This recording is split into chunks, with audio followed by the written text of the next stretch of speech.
안녕하세요. 최재형. 이병수입니다.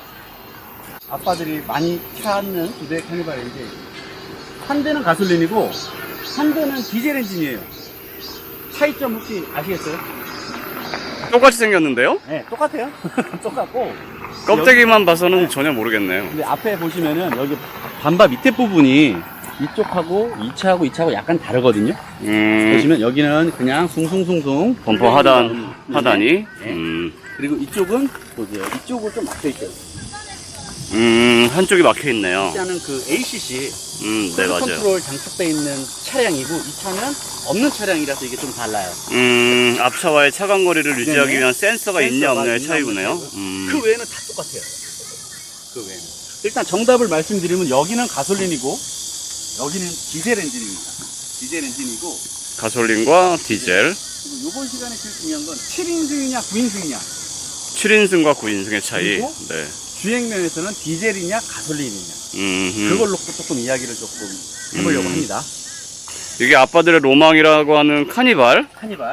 그리고 작년에 페이스 리프트된 모델이에요. 페이스리프트 된 모델. 그러니까 지금 현재 판매하고 있는 모델들이죠. 참고로 이 전 모델은 지금 주간 주행 등이 이렇게 나오잖아요. 근데 과거는 이전 모델은 이 중앙에서 이렇게 나왔어요. 페이스리프트 네, 이전 모델은 모델은 중앙에서 이렇게 나왔고, 그래도 조금 더 당당하게 음, 바뀌게 됐고, 테일램프의 변화가 약간 있어요.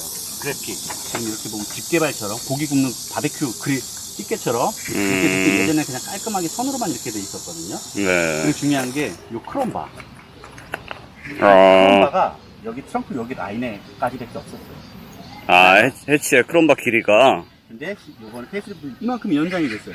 연장. 참고적으로 7인승은 리무진이라는 배치가 붙고요. 카니발을 염두에 두신 분들은 잘 아시겠지만 카니발이 7인승, 9인승, 11인승 네. 나눠져 있거든요. 번호판을 봐도 저 차가 몇 인승 모델인구나도 좀 나와요. 참고로 잘 아시죠? 승용은 여기가 69번까지가 승용, 7인승, 9인승은 승용으로 들어갑니다. 근데 11인승은 70번대예요. 9인승 이상부터가 화물로 들어가는 11인승은 승합. 승합. 승합으로 들어가서 여기가 70번대로 다 들어갑니다.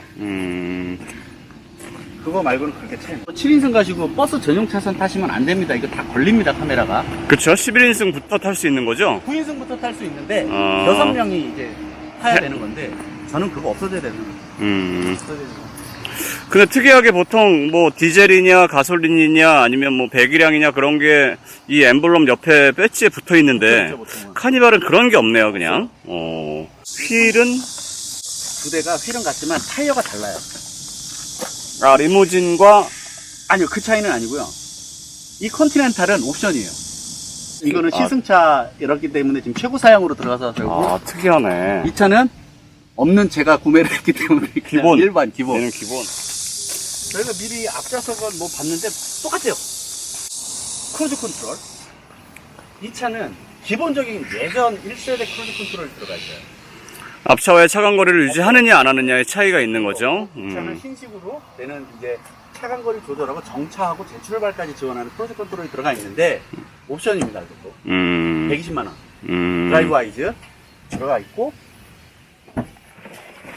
자, 실내를 실내로 오시면은 뭐 두 차가 똑같기 때문에 그냥 어떤 차를 하든 뭐 네. 그냥 한 차로 하면 될 것 같아요.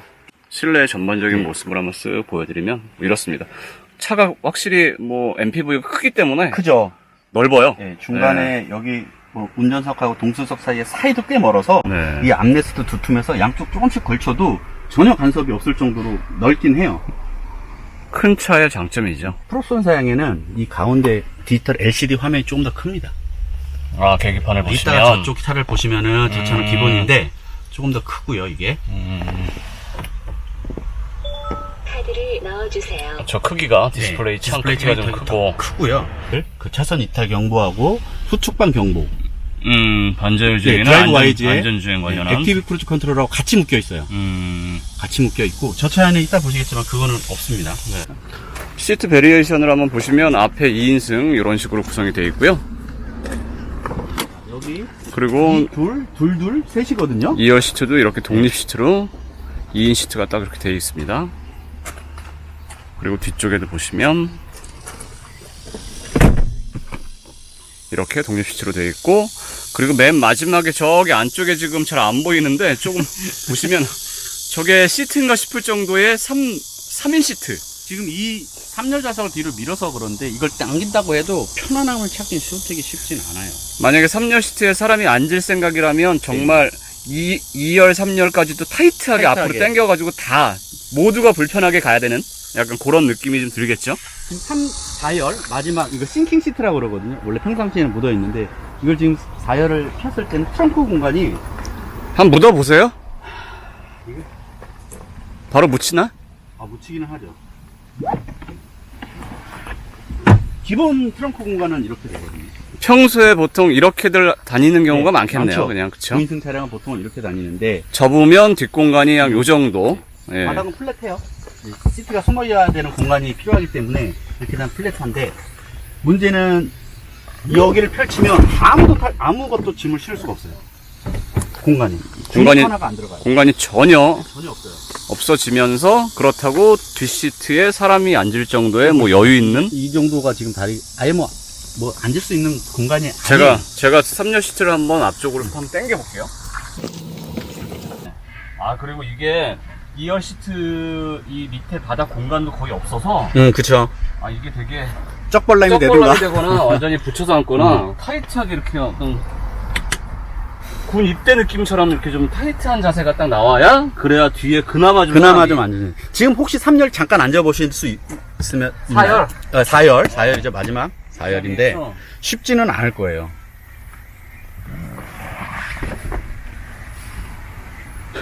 여기는 안절부절해. 포기? 쉽지가 않죠. 어린아이들이나 진짜 탈 수 있는 공간이에요. 쉽지가 않아요. 이거는 앞으로 밀거나 할 때는 등받이를 세울 때는 이거. 그럼 뒤에서 사람이 만약에 이걸 누군가가 안 해주고 네. 내리고 싶어. 근데 이렇게 돼 있어. 네. 팔 뻗으면 되지 뭐. 이렇게 하고 앞으로는 안 가네? 앞으로 하는 건 여기 여기 밑에. 뒷사람이 앞으로 이걸 밀고 뒤로 밀고 이걸 앞뒤로 움직이는 건 불가능하다는 거네 거의.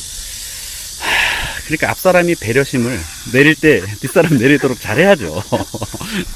배려가 필요한 나라니까, 사회니까. 불편하네. 그렇게 구성이 돼 있어요. 현재 이렇게 보시면 시트가 총 4열이지만 거의 4열은 그냥 뭔가 쉽지 않죠. 서류상에 11인승이에요 9인승이에요 라고 어거지로 뭔가 좀 일부러 집어넣은 그런 뭐 느낌이 참고로 잘 아시겠지만 11인승은 2열과 3열 이 사이에 간이의자가 있어요. 맞아, 그래서 맞아. 11인승이에요. 접었다 폈다 할 수 있는 그 정말 간이의자.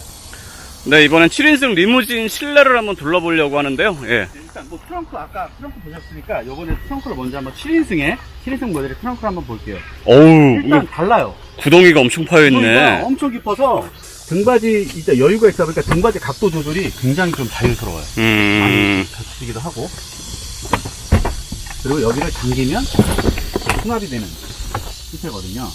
이렇게 돼버리면은 쓰레기가 또 이 큰아들놈 이거를 젤리를